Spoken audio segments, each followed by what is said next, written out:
Jail से रिहाई के बाद शिवसेना के फायर ब्रांड नेता और उद्धव ठाकरे के करीबी संजय राउत के सुर बदल गए हैं। उन्होंने कहा कि वो प्रधानमंत्री नरेंद्र मोदी और गृह मंत्री अमित शाह से मुलाकात करेंगे और उनके साथ जो भी हुआ वो पूरी बात बताएंगे।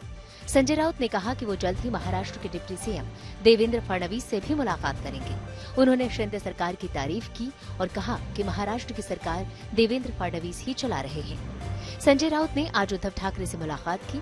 वो एनसीपी प्रमुख शरद पवार से भी मिले। संजय राउत पर पात्रा चौल घोटाले का आरोप है और बुधवार को 102 दिनों के बाद जेल से उनकी रिहाई हुई है। हिमाचल प्रदेश में चुनाव प्रचार का शोर थम गया। आखिरी दिन बीजेपी और कांग्रेस के दिग्गजों ने दम दिखाया। गृहमंत्री अमित शाह ने पालमपुर में रैली की और कॉमन सिविल कोड लागू करने का वादा किया। बीजेपी के अध्यक्ष जेपी नड्डा और यूपी के सीएम योगी आदित्यनाथ ने भी प्रचार के आखिरी दिन हिमाचल के लोगों से बीजेपी के लिए वोट मांगे। उधर सिरमौर में कांग्रेस की महासचिव प्रियंका गांधी ने रैली की और केंद्र से लेकर राज्य की बीजेपी सरकार पर जमकर निशाना साधा। आखिरी दिन प्रचार करने वाले कांग्रेस के दिग्गजों में छत्तीसगढ़ के सीएम भूपेश बघेल और राजस्थान के पूर्व डिप्टी सीएम सचिन पायलट भी शामिल रहे। दिल्ली में एमसीडी की लड़ाई हर रोज तेज होती जा रही है। बीजेपी ने वचन पत्र जारी किया है जिसमें साफ पानी और झुग्गी वालों को घर देने का वादा किया गया है। बीजेपी के वचन पत्र पर आम आदमी पार्टी ने सवाल किया और पूछा कि 2017 में पार्टी ने जो वादे किए थे उनका क्या हुआ। इस बीच एमसीडी चुनाव के लिए आम आदमी पार्टी ने वॉर रूम की शुरुआत की है। उधर कांग्रेस ने एमसीडी चुनाव के लिए जो कमेटी बनाई है उस पर विवाद शुरू हो गया है। कमेटी में जगदीश टाइटलर के नाम को लेकर बीजेपी और आम आदमी पार्टी हमलावर है। समाजवादी पार्टी के मुखिया अखिलेश यादव की पत्नी डिम्पल यादव एक बार फिर चुनावी मैदान में हैं। वो मुलायम की सीट मैनपुरी से लोकसभा उपचुनाव लड़ेंगी। मुलायम के निधन के बाद ये सीट खाली हुई है, जिस पर 5 दिसंबर को वोटिंग है। सियासी दंगल में डिम्पल यादव की वापसी 3 साल बाद हो रही है। 2019 में उन्होंने कन्नौज से लोकसभा चुनाव लड़ा था, लेकिन वो बीजेपी के सुब्रत पाठक से हार गई थी। 44 साल की डिम्पल 5वीं बार चुनावी जंग में अपनी किस्मत आजमाएंगी। मैनपुरी समाजवादी पार्टी की पारिवारिक सीट है। 1996 में यहाँ मुलायम सिंह ने पहली बार चुनाव लड़ा था। रामपुर में विधानसभा उपचुनाव का रास्ता साफ हो गया है। सेशन कोर्ट ने समाजवादी पार्टी के कद्दावर नेता आजम खान की अर्जी खारिज कर दी है। सुप्रीम कोर्ट ने बुधवार को आजम खान की रामपुर सदर सीट के लिए 10 नवंबर को जारी होने वाली उपचुनाव की अधिसूचना को 1 दिन के लिए रोक दिया था। सुप्रीम कोर्ट ने सेशन कोर्ट को आदेश दिया था कि वो सजा के खिलाफ आजम खान की अपील पर गुरुवार यानी 10 नवंबर को सुनवाई करे और उसी दिन फैसला करे। आजम खान को 2019 में दर्ज हेट स्पीच के एक केस में दोषी करार देते हुए एमपी एमएलए कोर्ट ने 3 साल की सजा सुनाई थी। उसके बाद उनकी विधायकी रद्द कर दी गई थी। कल सुप्रीम कोर्ट ज्ञानवापी केस पर दोपहर 3 बजे के बाद सुनवाई करेगा। सुनवाई के लिए नई बेंच का गठन किया जाएगा। दरअसल ज्ञानवापी मस्जिद में कथित शिवलिंग क्षेत्र को संरक्षित करने का सुप्रीम कोर्ट का आदेश 12 नवंबर को खत्म हो रहा है। इसीलिए हिंदू पक्ष ने आज सुप्रीम कोर्ट में याचिका लगाई, जिस पर चीफ जस्टिस ने सुनवाई की और कल सुनवाई के लिए नई बेंच बनाने की बात की। याचिका में मांग की गई है कि मस्जिद के भीतर शिवलिंग के संरक्षण और सुरक्षा को लेकर सुप्रीम कोर्ट ने जो अंतरिम आदेश जारी किए हैं उसे आगे बढ़ाया जाए। दिल्ली शराब घोटाले में ईडी ने 2 लोगों को गिरफ्तार किया है। गिरफ्तार किए गए आरोपियों में अरबिंदो फार्मा के शरद रेड्डी और विनय बाबू हैं। दोनों हैदराबाद की टॉप फार्मा कंपनी के कारोबारी हैं। इस मामले में अब तक 4 लोगों की गिरफ्तारी हो चुकी है। इससे पहले सीबीआई ने आम आदमी पार्टी के कार्यकर्ता और एक मीडिया कंपनी के पूर्व सीईओ विजय नायर, हैदराबाद के कारोबारी अभिषेक बोइनपल्ली को गिरफ्तार किया था। दिल्ली में नवंबर 2021 में नई आबकारी नीति लागू की गई थी, जिसको लेकर दिल्ली सरकार पर घोटाले के आरोप हैं। आज आप निराश और उदास तो बहुत होंगे और आप में से बहुत सारे लोगों को ऐसा लग रहा होगा कि आज वर्ल्ड कप में भारत की क्रिकेट टीम की नहीं बल्कि आपकी हार हुई है। लेकिन आज हमारा आपसे एक सवाल है और वो ये कि 140 करोड़ का भारत, जो पूरी दुनिया का सबसे बड़ा लोकतंत्र है और जो दुनिया की 5वीं सबसे बड़ी अर्थव्यवस्था है, क्या वो क्रिकेट के खेल में मिली एक हार से इस तरह शोक में जा सकता है? क्या एक हार भारत को शोक में ले जाएगी? आज ये पूरा विश्लेषण करने से पहले हम आपसे कुछ कहना चाहते हैं, क्योंकि विश्लेषण करने के लिए, पोस्टमार्टम करने के लिए वैसे तो बहुत सारी गलतियां हैं, बहुत सारे मुद्दे हैं और हम एक एक करके इन सारी गलतियों के बारे में आपको विस्तार से बताएंगे भी, एक भी मुद्दा छोड़ेंगे नहीं। लेकिन उससे पहले हम आपको उस फॉर्मूले के बारे में आज जरूर बताना चाहेंगे जिसे अपनाकर आप अगली बार ऐसी निराशा से बच सकते हैं।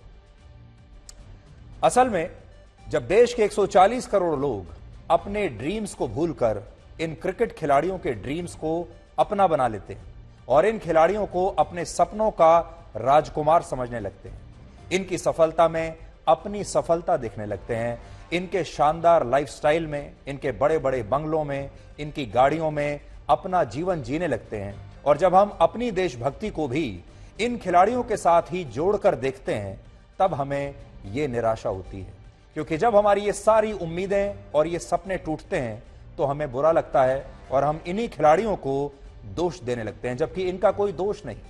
हम समझने लगते हैं कि ये जीतेंगे तो भारत जीतेगा, ये जीतेंगे तो भारत मजबूत होगा, ये हार जाएंगे तो भारत भी कमजोर हो जाएगा। और यही कारण है कि भारत के वो लोग जो वैज्ञानिकों को कभी अपना हीरो नहीं मानते, डॉक्टरों को कभी अपना हीरो नहीं मानते, किसी सैनिक को अपना हीरो नहीं मानते, किसी किसान को अपना हीरो नहीं मानते, वो लोग इन खिलाड़ियों को अपना हीरो मानने लगते हैं। और हमारी डिक्शनरी में हीरो कभी हारता नहीं है, लेकिन हकीकत में, वास्तविकता में जब ये हीरो अपने गलत फैसलों की वजह से हारते हैं और अपनी खुद की गिरती क्षमताओं की वजह से खराब प्रदर्शन करते हैं तो हम निराश होते हैं। और ये निराशा अपेक्षा और वास्तविकता के बीच गहरे असंतुलन की वजह से होती है। आपकी ये जो निराशा है, ये विज्ञापन और वास्तविकता के बीच की जो दूरी है उसकी वजह से होती है, क्योंकि आप समझने लगते हैं कि जो रूप आप इन खिलाड़ियों का विज्ञापनों में देखते हैं, जिस तरह ये खिलाड़ी विज्ञापनों में आपको डाइव करते हुए असंभव सा कैच लेते हुए, पकड़ते हुए दिखते हैं, जिस तरह ये खिलाड़ी विज्ञापनों में छक्के और चौके मारते हुए दिखते हैं, जिस तरह ये खिलाड़ी विज्ञापनों में पूरी तीनों गिल्लियां ऊपर उड़ाकर विकेट लेते हुए दिखते हैं, जब वास्तविकता में आप इन्हें ये सब करते हुए नहीं देखते तब आपको निराशा होती है। आप खुद सोचिए, क्या आपने भारत के लोगों को कभी इतना निराश होते हुए तब देखा जब ओलंपिक खेलों में हमारा कोई एथलीट हार जाता है, या हमारा कोई बॉक्सर या रेसलर जब गोल्ड मेडल नहीं जीत पाता? क्या हमारा देश तब इतना उदास होता है? इसलिए आज हम आपसे यही कहेंगे कि भारत हारा है और इसका दुख सबको है, लेकिन क्रिकेट उन सैकड़ों खेलों में से एक है जो भारत के खिलाड़ी खेलते रहते हैं, उनमें हारते भी हैं और उनमें जीतते भी रहते हैं। और इस हार पर अपनी नींद उड़ाने की जरूरत नहीं है। इसलिए अगली बार अपनी उम्मीदों के घोड़ों पर लगाम लगाइए और अपने ड्रीम्स के इन सुपरस्टार्स को थोड़ा कम गंभीरता से लीजिए और क्रिकेट टीम को भी उतना ही प्यार दीजिए जितना प्यार आप अपनी हॉकी की टीम को देते हैं, बैडमिंटन की टीम को देते हैं और दूसरे खेलों के खिलाड़ियों को देते हैं। और यकीन मानिए, अगर आपने ऐसा किया तो इसके बाद आप हमेशा के लिए बहुत खुश रहेंगे। आज दिन भर दो चीजों की सबसे ज्यादा चर्चा रही। इनमें पहला था आज का सेमीफाइनल मैच और दूसरा था इस मैच के बाद जो हमें हार मिली उस पर बनने वाले वो मीम्स जो सोशल मीडिया पर लगातार वायरल हो रहे थे। और इन्हीं में से एक मीम इस समय मैं आपकी टीवी स्क्रीन पर डाल रहा हूं जो आपको यह बताएगा कि भारत के करोड़ों लोगों ने आज का सेमीफाइनल कैसे देखा।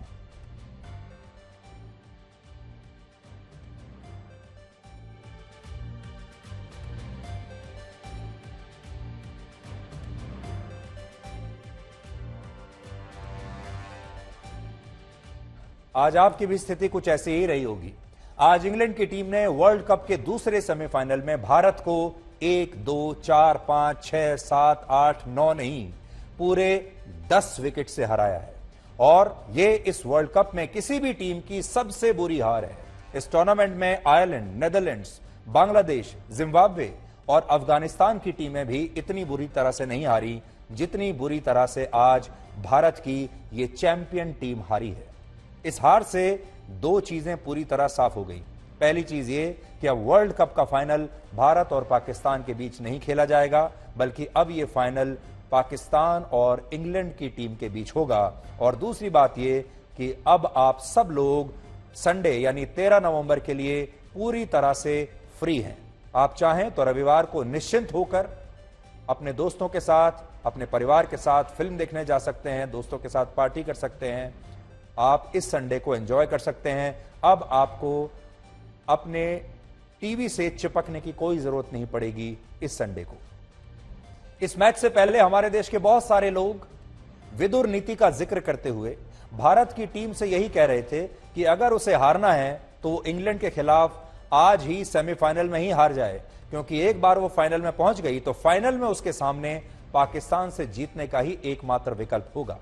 ये दिन भर आज सोशल मीडिया पर यह बात चल रही थी, इस तरह के मीम्स चल रहे थे विदुर नीति के कि हारना है तो आज ही हार जाइए, हारना है तो आज ही हार जाइए, अगर फाइनल में पहुंच गए तो आपके पास एक ही विकल्प होगा और वो है जीत का। और ऐसा लगता है कि भारत की टीम ने इसे बड़ा गंभीरता से ले लिया और उन्होंने सोचा कि फाइनल में हारने की बजाय आज ही हार जाते हैं। तो इस विदुर नीति को हमारे खिलाड़ियों ने ज्यादा ही गंभीरता से ले लिया। आज पाकिस्तान के लोग भी बहुत खुश हैं, क्योंकि इस वर्ल्ड कप में भारत और पाकिस्तान दोनों टीमों ने एक दूसरे के खिलाफ अपना पहला मैच खेला और पाकिस्तान की टीम इस मैच में हार गई थी और इसके बाद जिम्बाब्वे की टीम ने भी पाकिस्तान को हरा दिया और ऐसा माना जा रहा था कि पाकिस्तान अब सेमीफाइनल तक भी पहुंच नहीं पाएगा। लेकिन आज देखिए पाकिस्तान फाइनल में पहुंच चुका है और पाकिस्तान के लोग ये मान रहे हैं कि हो सकता है वर्ल्ड कप भी जीत जाए और हमारी टीम सेमीफाइनल में 10 विकेट से हार गई है। इतनी बड़ी हार इस टूर्नामेंट में किसी टीम की नहीं हुई। पाकिस्तान के बहुत सारे लोग आज भारतीय टीम के वर्ल्ड कप से बाहर होने पर बहुत खुशी जता रहे हैं, लेकिन कुछ लोग ऐसे भी हैं जो इस बात पर अफसोस जता रहे हैं कि पाकिस्तान अब वर्ल्ड कप के फाइनल में भारत को नहीं हरा पाएगा। और इस समय पूरी दुनिया में 2 स्कोर्स की सबसे ज्यादा चर्चा हो रही है और ये दोनों स्कोर इस समय आपकी टीवी स्क्रीन पर है। पहला स्कोर पाकिस्तान की टीम का है, जब उसने पिछले साल वर्ल्ड कप के मैच में बिना कोई विकेट गंवाए भारत की टीम को 10 विकेट से हरा दिया था। और दूसरा स्कोर इंग्लैंड का है, जिसने आज बिना विकेट गंवाए भारत को सेमीफाइनल में हराया है। ये दोनों स्कोर भारत की हार के बारे में ही बताते हैं और अब फाइनल भी इन दोनों स्कोर बनाने वाली टीमों के बीच ही है, जिसका जिक्र पाकिस्तान के प्रधानमंत्री शहबाज शरीफ ने आज किया है। आज उन्होंने एक ट्वीट किया है जो इस समय आपकी स्क्रीन पर है, जिसमें वो लिखते हैं, so this Sunday it is 152 for 0 versus 170 for 0। हालांकि उनका यह ट्वीट भारत को लेकर एक तरह का व्यंग भी है।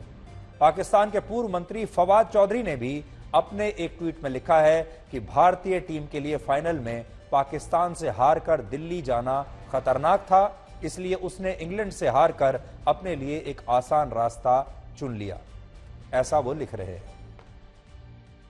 अगर मैच का विश्लेषण करें तो इस हार के पीछे 4 बड़ी वजहें नजर आती हैं। पहली वजह है केएल राहुल और रोहित शर्मा का खराब प्रदर्शन। केएल राहुल ने वर्ल्ड कप के इस पूरे टूर्नामेंट के दौरान सबसे खराब खेला, लेकिन इसके बावजूद उन्हें टीम में लगातार मौके मिलते रहे। हम नहीं कह सकते किसके कहने पर यह मौके मिल रहे हैं और किस लॉजिक के तहत केएल राहुल को इस टीम में रखा गया है। आज दिन भर भारत के लोग इसी पर चर्चा कर रहे थे। आज मैंने बहुत सारे लोगों से बात की, जो पहला मुद्दा लोग उठाते थे वो यही था कि केएल राहुल इस टीम में कैसे खेल रहे हैं। बतौर ओपनिंग बैट्समैन केएल राहुल को जिस तरह का प्रदर्शन करना चाहिए था वो उनके आसपास भी पहुंच नहीं पाए उस प्रदर्शन के, और आज उन्होंने सिर्फ 5 गेंदों पर 5 रन बनाए, ये उनका योगदान है। इसके अलावा केएल राहुल ने इस पूरे वर्ल्ड कप में 106 गेंदें खेली हैं, जिन पर उन्होंने सिर्फ 128 रन बनाए। और यही वजह है कि अब भारत के लोग कह रहे हैं कि भारतीय टीम और बीसीसीआई उन्हें जबरदस्ती अपने कंधों पर ढो रहे हैं, इसलिए आज सेमीफाइनल के मैच में यह हार हुई है। केएल राहुल की तरह रोहित शर्मा भी बहुत खराब खेल रहे हैं और उनकी कप्तानी को लेकर अब सवाल उठने लगे हैं। साथ ही उनकी बैटिंग को लेकर भी अब लगातार आलोचना हो रही है। रोहित शर्मा ने इस पूरे वर्ल्ड कप में कुल मिलाकर 109 गेंदें खेली, जिन पर वो सिर्फ 116 रन बना पाए, और आज भी उन्होंने बहुत धीमी बैटिंग की, जिससे भारत एक बड़ा स्कोर नहीं बना पाया। रोहित शर्मा कप्तान हैं, उनकी एक जिम्मेदारी है। उनकी फिजिकल फिटनेस को लेकर भी लगातार भारत के लोग उनका मजाक उड़ा रहे हैं और ये लगातार कहा जा रहा है कि उनका वजन बढ़ता जा रहा है, रनों का वजन हल्का हो रहा है, शरीर का वजन बढ़ता जा रहा है। वैसे आज केएल राहुल और रोहित शर्मा को लेकर एक मीम काफी चल रहा है सोशल मीडिया पर, जिसमें कहा गया है कि भारत के ओपनर से अच्छा तो बॉटल का ढक्कन खोलने वाला ये ओपनर है। शायद अगर भारत इस ओपनर को ले ले तो ज्यादा सफल हो। बड़ी बात यह है कि भारत की जो टीम आज इंग्लैंड से हारी है, उस टीम की औसत उम्र लगभग 31 साल है, यानी काफी बूढ़ी टीम है। इनमें अश्विन 36 साल के हैं, रोहित शर्मा 35 साल के हैं, विराट कोहली 34 साल के हैं, सूर्य कुमार यादव, भुवनेश कुमार और मोहम्मद शमी की उम्र भी 32 साल है। पूरी टीम में केवल एक ही खिलाड़ी आज ऐसा खेल रहा था जिसकी उम्र 25 साल से कम है, और उसका नाम है अर्शदीप सिंह, जो इस समय 23 वर्ष के हैं। हालांकि आज के मैच के बाद सोशल मीडिया पर अर्शदीप सिंह का नाम भी ट्रेंड कर रहा है, और लोग कह रहे हैं कि इस टूर्नामेंट में अर्शदीप सिंह ने शानदार गेंदबाजी की, लेकिन रोहित शर्मा ने आज के मैच में उनका भी सही इस्तेमाल नहीं किया। अर्शदीप सिंह, जो इस पूरे टूर्नामेंट के दौरान अच्छी फॉर्म में थे, उन्हें आज के मैच में सिर्फ 2 ओवर की गेंदबाजी दी गई, जबकि अक्षर पटेल से रोहित शर्मा ने उनके सभी 4 ओवर डलवाए। रोहित शर्मा के जिन फैसलों पर सवाल उठ रहे हैं, उनमें एक फैसला युजवेंद्र चहल को न खिलाने का भी है, और इस पर भी अब बहुत विवाद है। 32 साल के युजवेंद्र चहल भारत की वर्ल्ड कप टीम का हिस्सा तो थे, टीम में शामिल तो हो गए, लेकिन उन्हें पूरे टूर्नामेंट के दौरान एक भी मैच नहीं खिलाया गया। वो बाहर ही बैठे रहे, इस तरह जैसे आप देख रहे हैं, और जिसकी वजह से अब खिलाड़ियों के चयन को लेकर सवाल उठ रहे हैं, और इसके लिए बीसीसीआई की आलोचना हो रही है, सेलेक्टर्स की आलोचना हो रही है, कप्तान की आलोचना हो रही है कि किस लॉजिक पर ऐसी टीम चुनी गई है। हालांकि आज यहां यह बात भी आपको समझनी होगी कि बीसीसीआई भारत सरकार की कोई संस्था नहीं है। बीसीसीआई आपके टैक्स के पैसों से नहीं चलता, बल्कि बीसीसीआई एक प्राइवेट संस्था है जो स्वतंत्र रूप से काम करती है। ये एक ऑटोनोमस संस्था है, यानी जिस प्रकार से आज एक फिल्म प्रोड्यूसर को अपनी फिल्म में किसी भी एक्टर को कोई भी रोल देने का अधिकार है, ठीक उसी तरह से बीसीसीआई को भी यह पूरा अधिकार है कि वो किसी भी खिलाड़ी को टीम में खिला सकता है। किसे खिलाएगा, किसे नहीं खिलाएगा, इसका अधिकार बीसीसीआई को है, और इसे आप संवैधानिक चुनौती कहीं नहीं दे सकते। इसलिए यह भी आप समझ लीजिए, बहुत सारे लोग समझते हैं कि बीसीसीआई ये भारत के लोगों के लिए जवाबदेह है, ऐसा नहीं है। एक और बात, विज्ञापनों में आप रोहित शर्मा को असंभव सी डाइव लगाते हुए, असंभव सा कैच पकड़ते हुए देखते हैं, लंबे लंबे छक्के लगाते हुए देखते हैं, लेकिन विज्ञापन की दुनिया वास्तविकता से बहुत अलग होती है, और वास्तविकता क्या है वो आज के मैच में आप सब ने देख लिया। इस हार का एक और कारण है विकेट कीपिंग। महेंद्र सिंह धोनी के संन्यास लेने के बाद से भारत की टीम को लगातार ऐसे खिलाड़ी की कमी खल रही है जो विकेट के पीछे से खेल को चला सके और विकेट कीपिंग के साथ साथ धोनी जैसी बैटिंग भी कर सके। ऐसा फिनिशर हमें चाहिए। इस वर्ल्ड कप में भारत के लिए दिनेश कार्तिक और ऋषभ पंत ने विकेट कीपर की भूमिका तो निभाई है, लेकिन वो सफल नहीं रहे, और आज भी सेमीफाइनल में ऋषभ पंत ने 4 गेंदों पर 6 रन बनाए हैं। इससे भी ज्यादा हैरानी की बात यह है कि जहां एक तरफ हम वर्ल्ड कप जीतने की बात कर रहे हैं, वहीं दूसरी तरफ आज हमारे बॉलर्स इंग्लैंड के एक भी खिलाड़ी को आउट नहीं कर पाए, और इस प्रदर्शन के हिसाब से आप खुद सोचिए, क्या भारत की टीम फाइनल में खेलना डिजर्व करती थी? हमें लगता है नहीं करती थी। आपने Guinness book of world records का नाम तो जरूर सुना होगा। आज उसने भी एक ट्वीट किया जिसमें यह पूछा कि क्या क्रिकेट के इतिहास में यह आज तक का सबसे आसान रन चेज था। यह उनका देखिए ट्वीट है जो इस समय आपकी स्क्रीन पर है। गिनीज वर्ल्ड रिकॉर्ड्स का है easiest run chase in history. वो ऐसा पूछ रहे हैं। वर्ल्ड कप में पहले भी ऐसे मैच हुए हैं जब कोई टीम बिना विकेट गंवाए मुकाबला जीती है, लेकिन इतने बड़े मुकाबले में भारत जैसी हार कभी किसी टीम की नहीं हुई। भारत की इस हार को लेकर दुनिया भर के पूर्व क्रिकेटर्स क्या कह रहे हैं, एक्सपर्ट्स क्या कह रहे हैं, यह भी आज आपको सुनना चाहिए। जब एक आप इंग्लैंड जैसी एक टीम को के खिलाफ खेलते हैं जहां पे आपके आदिल रशीद जिनके 10 फर्स्ट क्लास सेंचुरीज है, वो अगर नंबर 11 के बल्लेबाज है तो उनकी बैटिंग की डेप्थ कितनी होती है ये जानकर आपको ये जरूरी था कि 190-200 रन की कोशिश करे। वैसा हुआ नहीं। 15 ओवर पहले 15 ओवर में हुआ नहीं। आखिरकार 5 ओवर के बाद जो आखिरी 5 ओवर थे उसमें जब हार्दिक पांड्या ने बल्लेबाजी की तो उसके बाद ही हम 168 तक पहुंचे। आज सबसे बड़ी जो गलती एक हुई है, जो लड़ाई नहीं हुई मैच में। देखिए, वन साइडेड गेम ये बर्दाश्त नहीं होता है। आप मैच खेलेंगे, जीतेंगे भी, हारेंगे भी, पर एक तरफा गेम इस लिहाज से होना थोड़ा सा वो चुभ रहा है मुझे, और ये मुझे लगता है काफी दिनों तक चुभेगा, क्योंकि ये बहुत बड़ी हार है। आज वो अप्रोच नहीं अच्छा लगा, बिल्कुल भी इंटेंट नहीं था, बॉडी लैंग्वेज एकदम डाउन था। और जब मैटर किया जीतना है इंडिया को, उस टाइम पे एकदम से जैसे पाजी ने बोला, पहले ही भुवी की बॉल पे कीपर ऊपर आ गया। जब कीपर ऊपर आया तो स्विंग फिर बंद हो जाती है, वो कि लेंथ उसको थोड़ा पीछे रखना पड़ता है। वो तो भुवी भी डाल रहे हैं 135 डाल रहे हैं, 140 डाल रहे हैं, वो गलत था। फिर अक्षर पटेल, अश्विन का जो उनका जो टीम में सिलेक्शन हुआ, जो बॉडी लैंग्वेज थी ऐसे लगी नहीं था कि इंग्लैंड जैसी खेली है। वो बैटिंग उन्होंने अच्छी करी, और फील्डिंग शामी ने जो थ्रो किया, कैचेस ड्रॉप हो रहे, कैच छूट भी रहा है, वो चौका हो रहा है। ऐसा लग रहा था कि हमारा काम हो गया है, सेमीफाइनल तक आगे हो। भारत ने अब तक के इतिहास में एक ही बार T20 वर्ल्ड कप जीता है, और यह बात है वर्ष 2007 की। यानी पिछले 15 वर्षों में 8 बार वर्ल्ड कप टूर्नामेंट का आयोजन हुआ है, लेकिन इनमें से हमने सिर्फ एक बार इसे जीता है, और इस बात को भी अब 15 वर्ष बीत चुके हैं। और यह स्थिति भी तब है जब भारत के खिलाड़ी हर साल IPL खेलते हैं, बड़ी शिद्दत के साथ, बड़े खुश होकर खेलते हैं। वो दुनिया की कोई भी सीरीज मिस कर सकते हैं, लेकिन IPL कभी मिस नहीं करते। IPL दुनिया की पहली ऐसी क्रिकेट लीग है जिसे सबसे ज्यादा देखा जाता है, जिसके लिए यह कहा जाता है कि जिस खिलाड़ी ने IPL खेल लिया वो T20 के फॉर्मेट में कभी भी फेल नहीं हो सकता। और IPL को दुनिया में क्रिकेट खिलाड़ियों की खदान कहा जाता है, जहां से नए नए प्रतिभाशाली खिलाड़ी निकल कर आते हैं। उदाहरण के लिए सूर्य कुमार यादव ने IPL में ही शानदार प्रदर्शन करके भारत की टीम में जगह बनाई, और हर साल जब IPL का आयोजन होता है तो दुनिया भर के बड़े बड़े खिलाड़ी भारत में आकर इस लीग में खेलते हैं। इस लीग में ग्लैमर भी है और जबरदस्त पैसा भी है, और इसके जरिए ये तमाम बड़े बड़े खिलाड़ी दुनिया भर के अपने खेल में सुधार लाते हैं। लेकिन भारत के मामले में ऐसा लगता है कि ये गंगा उल्टी बह रही है। भारत के खिलाड़ी IPL में तो जबरदस्त प्रदर्शन करते हैं, जैसा हमने आपको कहा, पूरी शिद्दत के साथ खेलते हैं, और KL राहुल जैसे खिलाड़ियों को आप IPL में लंबे लंबे छक्के लगाते हुए जरूर देखते होंगे। लेकिन अंतरराष्ट्रीय मैचों में यही खिलाड़ी फेल हो जाते हैं, बल्ला चलता ही नहीं, जिससे इस लीग को लेकर भी कई सवाल खड़े होते हैं। भारत के बहुत सारे खिलाड़ियों पर यह भी आरोप लगता है कि वो IPL को ज्यादा अहमियत देते हैं। जैसे IPL के दौरान इन खिलाड़ियों को थकावट महसूस नहीं होती, और कोई खिलाड़ी ये नहीं कहता कि वो 2 महीने तक इस लीग के लिए 14 मैचेस नहीं खेलेगा, वो थक गए हैं। आपने कभी नहीं सुना होगा।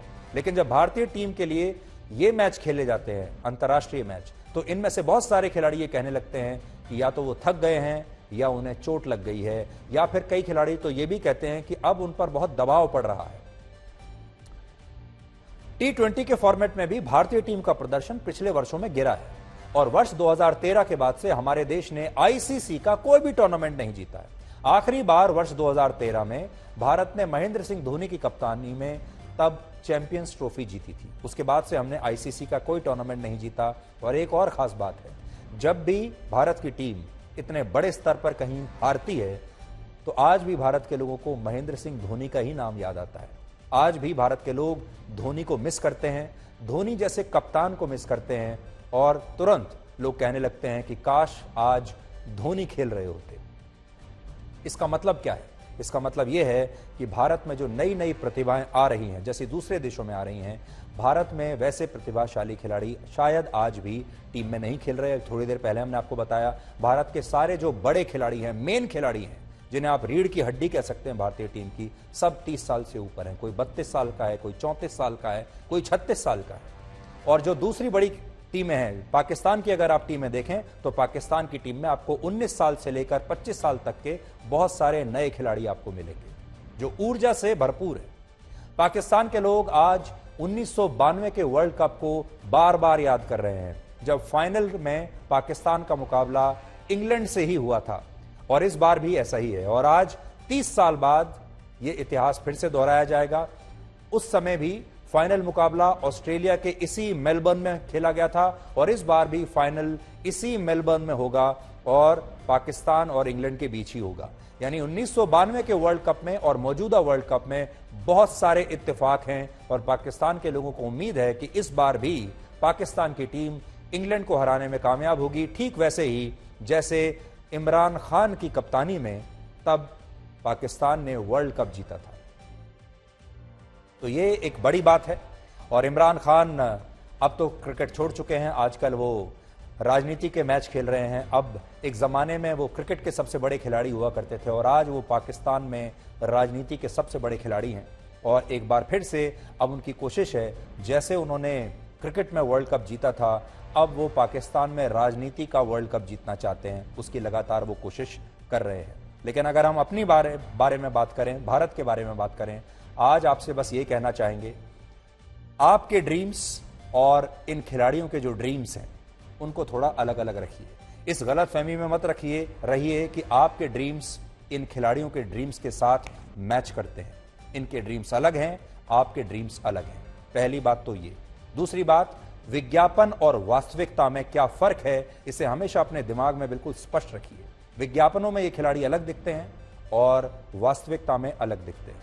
तीसरी बात, आपको अपने नए हीरो देखने चाहिए। हमारा वो देश है जो वैज्ञानिकों को हीरो नहीं मानता, डॉक्टर को, सैनिकों को, किसानों को हीरो नहीं मानता।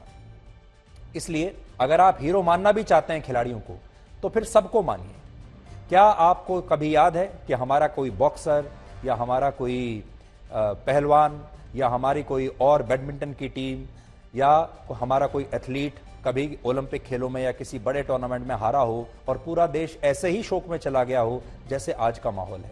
इसलिए जिस तरह से जितना प्यार आप अपने एथलीट्स को देते हैं, जितना प्यार अपने दूसरे खिलाड़ियों को देते हैं, उतना ही प्यार अपने क्रिकेट खिलाड़ियों को भी दीजिए। हम बस यही आपको कहने की कोशिश कर रहे हैं।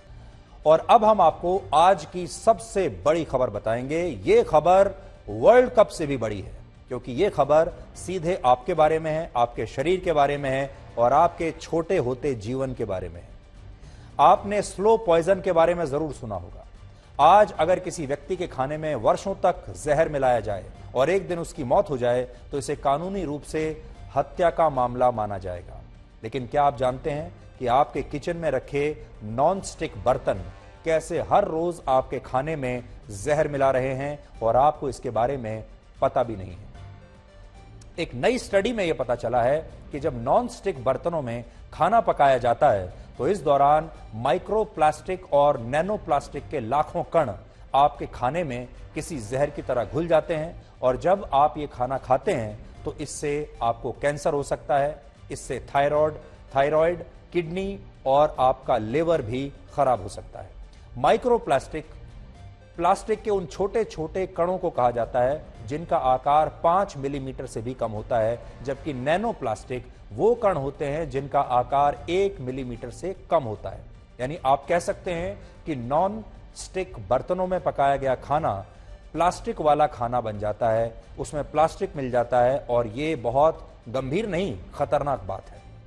एक सर्वे के मुताबिक हमारे देश में जो परिवार शहरों में रहते हैं उनमें से 70% से ज्यादा घरों में नॉनस्टिक बर्तनों का इस्तेमाल होता है, जबकि गांवों में भी अब नॉनस्टिक बर्तनों की मांग तेजी से बढ़ रही है। इसलिए यह खबर आज भारत के लगभग हर परिवार से जुड़ी हुई है और हर परिवार को देखनी भी चाहिए। ये जो स्टडी हम आपको आज बता रहे हैं, ये ऑस्ट्रेलिया की 2 यूनिवर्सिटीज ने की है और इसमें यह बताया गया है कि अगर टेफ्लॉन कोटेड नॉनस्टिक बर्तनों में कोई क्रैक आ जाता है या ऐसे बर्तनों में किसी जगह से टेफ्लॉन की कोटिंग जरा सी हटने लगती है तो ये बर्तन बीमारियां पकाना शुरू कर देते हैं खाने की बजाय।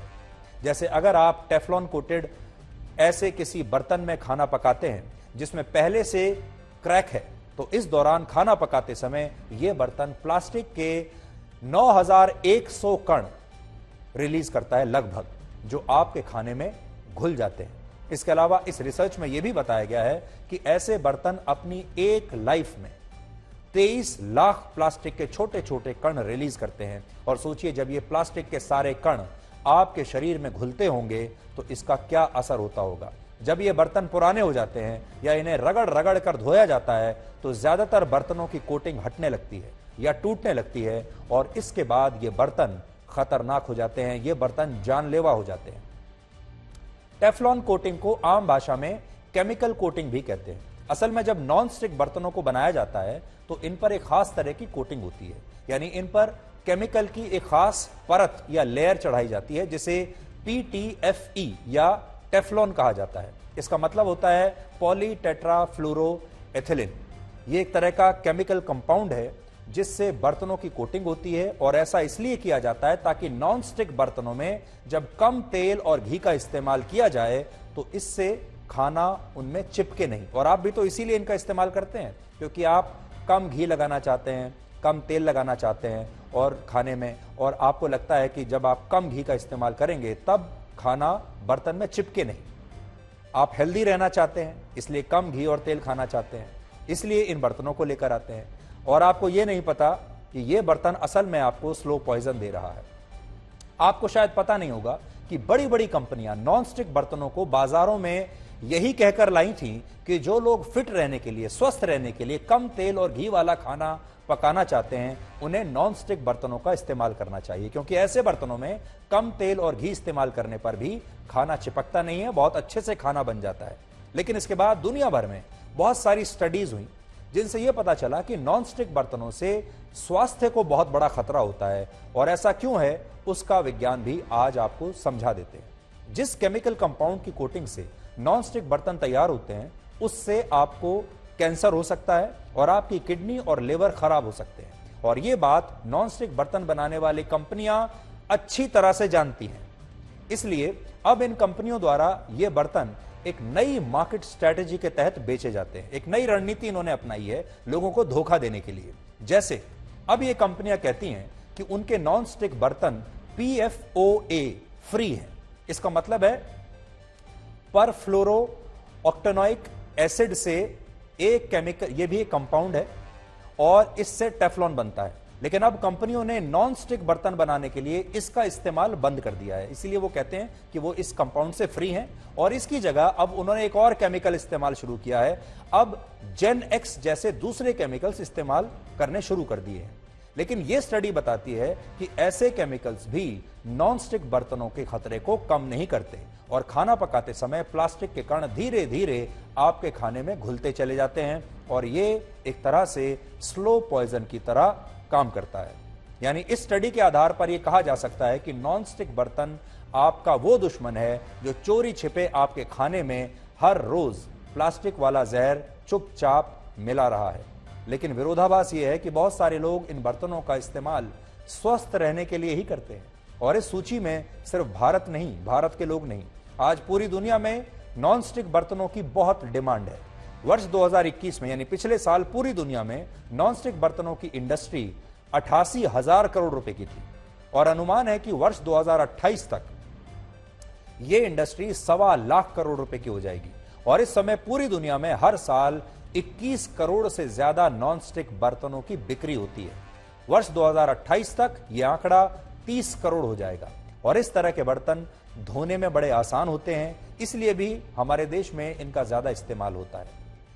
अभी इस तरह के बर्तनों का सबसे ज्यादा इस्तेमाल चीन, भारत, अमेरिका, ब्रिटेन, ब्राजील और दक्षिण अफ्रीका में होता है। हालांकि हैरानी की बात यह है कि हमारे देश में बहुत सारे परिवार ऐसे हैं जो ये नहीं जानते कि नॉन स्टिक बर्तन असल में केमिकल वाली कोटिंग से ही तैयार होते हैं। इसके अलावा यह बात भी बहुत कम लोगों को पता होती है कि नॉनस्टिक पैन या बर्तनों में ऐसी कोई भी चीज नहीं पकानी चाहिए जो धीमी आंच पर बहुत देर के लिए पकाई जाती है, क्योंकि जब नॉनस्टिक बर्तन में देर तक कोई चीज धीमी आंच पर पकती है तो इस दौरान प्लास्टिक के कण रिलीज होने का खतरा बढ़ जाता है, फिर चाहे उसमें कोई क्रैक या स्क्रैच हो या ना हो। यानी आपका अगर बर्तन बिल्कुल साबुत है और उसमें जो कोटिंग है वो भी बिल्कुल ठीक है, तो भी अगर आपने उसे हल्की मंदी आंच पर लंबे समय तक उसमें अगर कोई खाना आप पका रहे हैं तो उससे भी खतरा है। हमने आपके लिए आज एक वीडियो विश्लेषण तैयार किया है जिसके जरिए आप ये समझ सकते हैं कि आपकी रसोई में रखे कौन से नॉनस्टिक बर्तन खराब हो चुके हैं और इन बर्तनों में क्रैक या स्क्रैच को आप कैसे पहचान सकते हैं और इन्हें धोने का सही तरीका क्या है। ज्यादातर लोग ये नहीं जानते कि जो इसकी कोटिंग है वो हमारी सेहत के लिए बहुत अच्छी नहीं है। जो इसमें तेल कम डलता है वो हमारी सेहत के लिए बहुत अच्छा है। समय बचता है क्योंकि आसानी से धुलते हैं। तो ये जो कोटिंग धीरे धीरे कम होती जाती है, आप जैसे कि देख सकते हैं इस पैन में हमने कई बार इसको धोया, पिछले 1 साल से मैं इसका इस्तेमाल कर रही हूँ, तो इसकी कोटिंग काफी हद तक उतर गई है। तो ये कोटिंग गई कहाँ? ये हमारे खाने में घुल के हमारे शरीर के अंदर गई। पहले टेफ्लॉन में एक PFOA नामक सब्सटेंस यूज होता था, जिससे लंग्स प्रॉब्लम, थायराइड व किडनी प्रॉब्लम और कैंसर जैसी बीमारियां हो सकती थी। लेकिन कई रिसर्चेस के बाद 2013 में इस केमिकल का use in non stick pans में बैन कर दिया गया है।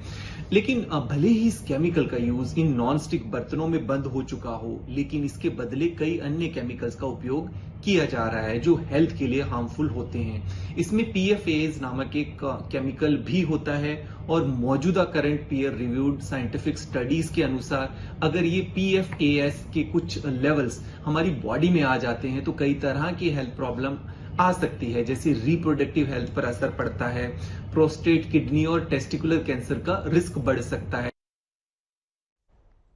तो आपने अपने आसपास अक्सर ये देखा होगा कि वो लोग जो आपको बिल्कुल स्वस्थ नजर आते हैं, जिनमें कोई बुरी आदत नहीं है, जो अच्छा खाना खाते हैं, फिटनेस पर ध्यान देते हैं, ज़्यादा वजन भी नहीं है, धूम्रपान नहीं करते, शराब नहीं पीते, ऐसे लोगों को भी अचानक से ऐसी बीमारियां हो जाती हैं कि उनका लिवर खराब हो जाता है, किडनी खराब हो जाती है। और आपने ये भी देखा होगा, अक्सर हम अपने आसपास देखते हैं अचानक से लोगों को कैंसर हो जाता है और ये समझाना, एक्सप्लेन करना बहुत मुश्किल होता है कि इन लोगों को ये सब कैसे हो रहा है।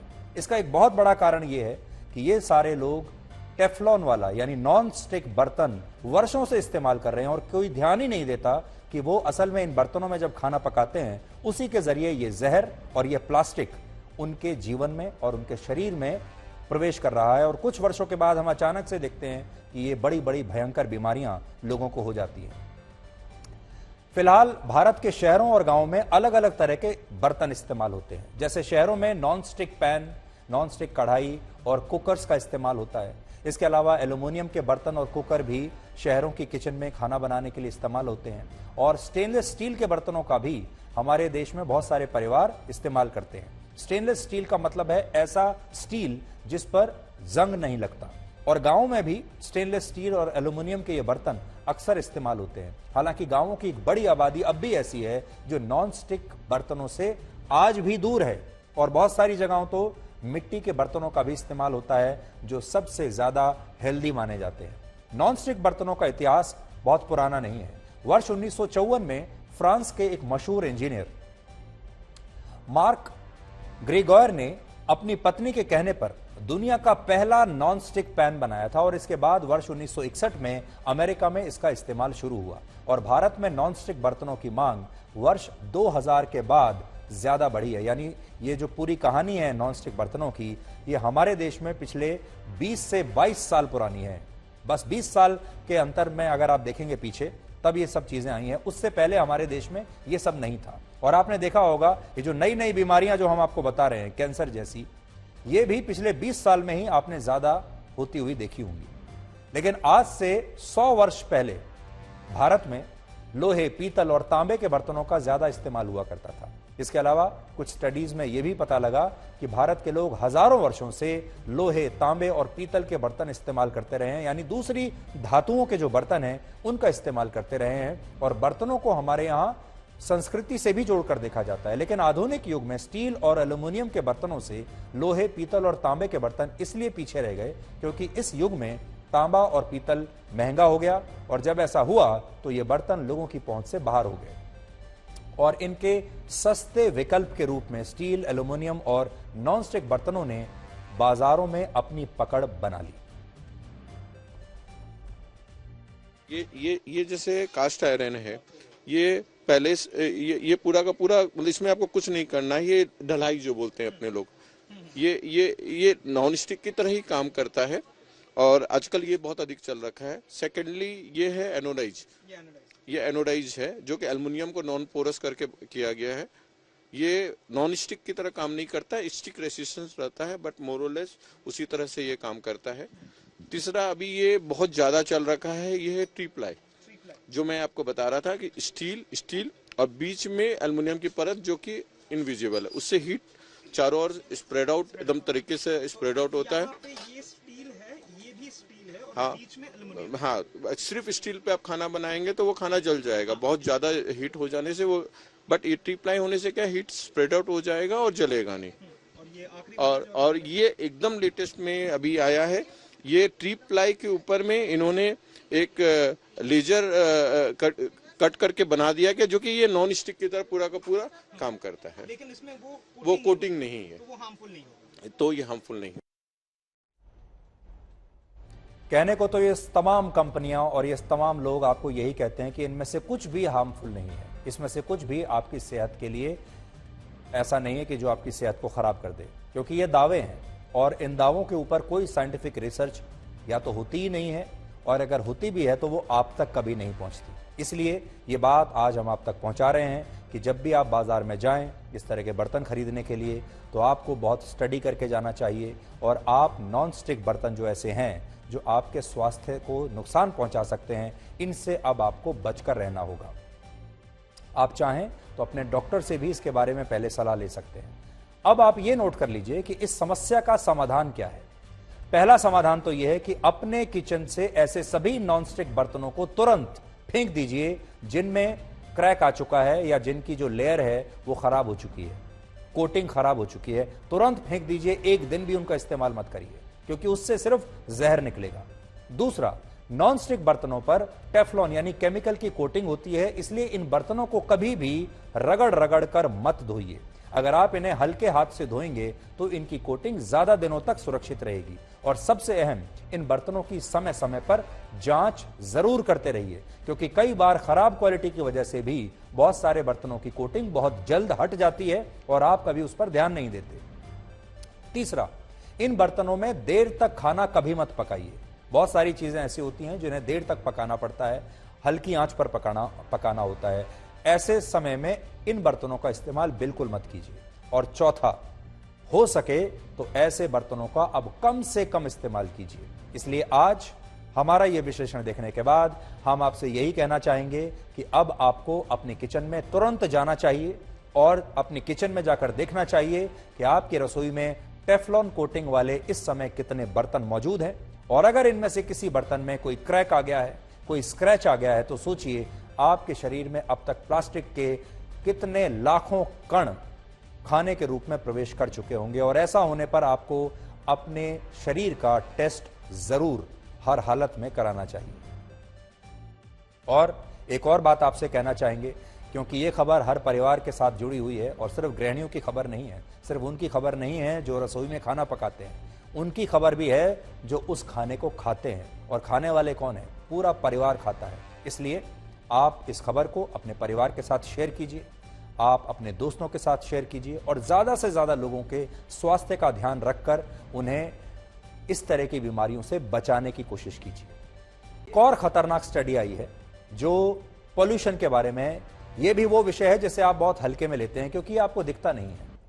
विश्व स्वास्थ्य संगठन यानी वर्ल्ड हेल्थ ऑर्गेनाइजेशन का एक अनुमान है कि हर साल 42 लाख से ज्यादा लोग प्रदूषण की वजह से ही समय से पहले मर जाते हैं, यानी उनकी मौत समय से पहले हो जाती है। और इसकी वजह है लंबे समय तक वायु प्रदूषण के संपर्क में रहना। आपको याद होगा, पहले कहा जाता था जिस दिन व्यक्ति का जन्म होता है उसी दिन उसकी मृत्यु भी निश्चित हो जाती है, और मृत्यु किसकी किस दिन होगी, किस समय होगी, ये तो पहले से निश्चित है। लेकिन अब मृत्यु इस बात पर भी निर्भर करती है कि आपने जन्म कहां लिया है, किस शहर में आपने जन्म लिया है, और उस शहर में आपके आसपास कितना प्रदूषण है। इसलिए यह मत समझिए कि आपका जीवन जो है वो निश्चित है और ये तो लिखवा कर आप लाए हैं कि आपका जीवन इतना ही रहेगा, क्योंकि अब प्रदूषण आ चुका है। आज अगर आप दिल्ली जैसे शहर में रहते हैं तो आपका जीवन छोटा होगा और आपकी मृत्यु समय से पहले हो जाएगी, क्योंकि यहां पर प्रदूषण इतना ज्यादा है। इसलिए हमेशा याद रखिए, जब ये प्रदूषण में आप सांस लेते हैं, वैसे आपको पता नहीं चलता, लेकिन कभी अगर आपको मौका मिले तो डॉक्टर से पूछ के देखिएगा कि आपके फेफड़े अब तक कितने काले हो चुके होंगे।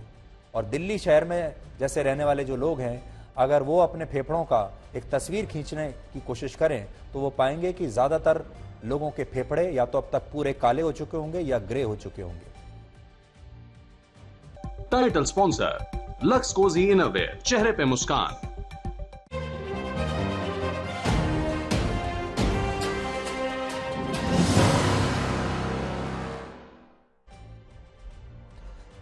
आज ग्रेटर नोएडा के एक रेस्टोरेंट में काम करने वाले अल्ताफ राजा की कहानी हम आपको बताने वाले हैं, जिनकी कुछ लोगों ने बुरी तरह से पिटाई की है। वजह सिर्फ इतनी थी कि ये लोग उनके रेस्टोरेंट में आए, उन्होंने खाने का ऑर्डर दिया, लेकिन उस ऑर्डर को लाने में इनसे थोड़ी देरी हो गई और इस घटना से अल्ताफ राजा बहुत आहत हुए और उनके स्वाभिमान को ठेस पहुंची है। लेकिन पहले हम आपको वो तस्वीर दिखाते हैं, वो वीडियो दिखाते हैं, जिसमें आप देख पाएंगे कि जब आप किसी होटल में जाते हैं, किसी रेस्टोरेंट में जाते हैं या कोई डिलीवरी बॉय आपका खाना लाने में देर कर देता है तो बहुत सारे लोग अक्सर नाराज हो जाते हैं और गुस्से में वो उन लोगों का अपमान भी करते हैं और कई बार मारपीट भी करते हैं। ऐसा बिल्कुल नहीं होना चाहिए। ये खबर जो आज हम आपको दिखा रहे हैं इसी विषय पर है।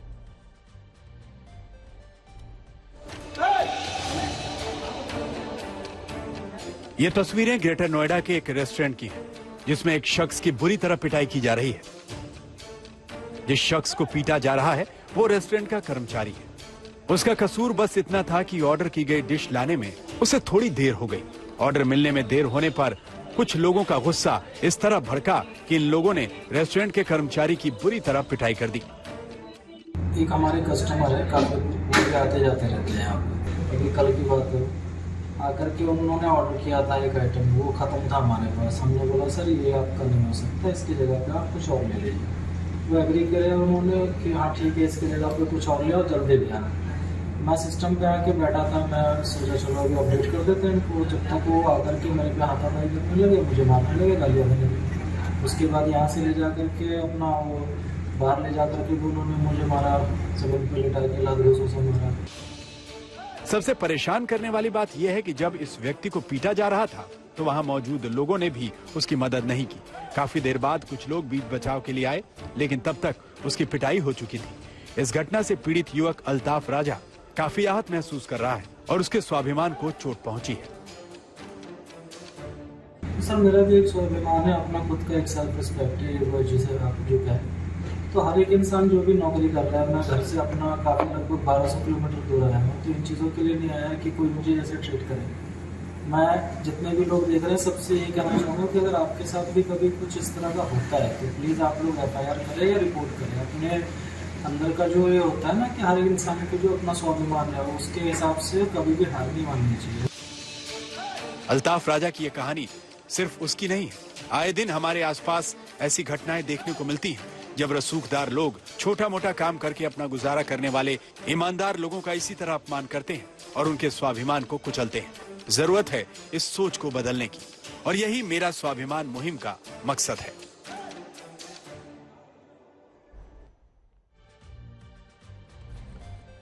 अगर आपके पास भी ऐसी कोई कहानी है, कोई सुझाव है, तो आप हमें इस नंबर पर अपना वीडियो बनाकर भेज सकते हैं और हम पूरे देश को यही बताना चाहते हैं कि गरीब का भी एक स्वाभिमान है और हम अल्ताफ जैसे लोगों के स्वाभिमान की हमेशा रक्षा करेंगे।